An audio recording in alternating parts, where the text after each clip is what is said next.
Give it to me like. Hello guys! Welcome po sa aking first vlog itong araw na to. At mag-unbox po tayo ng laptop Acer Aspire 3. So ito pong laptop na ito nakuha ko po sa SM Tarlac. Kinuha ko po sa sa Home Credit. At next vlog ko po i-vlog din po natin kung paano mag-apply kay Home Credit para malaman din po ninyo kung maganda ba o anong pan kay Home Credit. So ito po yung ating nakuhang laptop kay Home Credit. Unbox na po natin. So sa loob ng kahon ay may kahon. Sa loob ng kahon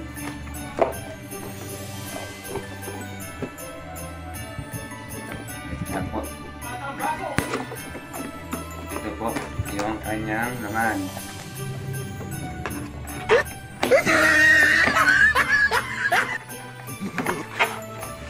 Yan. Ito, baliktad pala. Ito pala siya. Yan. Yan. At dito na nga guys, at magbo-voice record na lang ako. At ito po ang mga nilalaman ng ating laptop. Ito po yung kanyang manual user. Siyempre hindi po nawawala yan. Kahit ano pong gadget ang inyong bilhin, laging mayroon manual user. At ito pa po yung iba kanyang papel. Di ko po alam kung ano po yan. Yan po yung mga nakasulat, di maintindihan. At ito na nga po yung ating Acer laptop. At papakita po natin yung kanyang shape.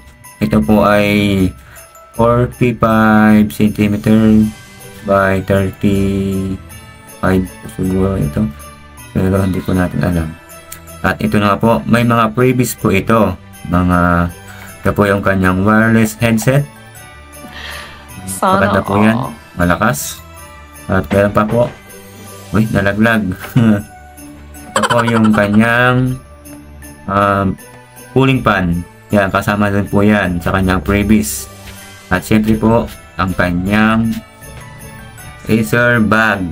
Yan po, maganda po ito, makapal yung kanyang foam sa loob. So, secure na secured po yung ating laptop dito pag nasa travel po tayo. Siyempre po, meron mo din po yung kanyang mouse. Saan na yung mouse nito? Mukhang nawala na yata. Hanapin mo. Asan na ba? Ako, nawala pa siguro. Yun.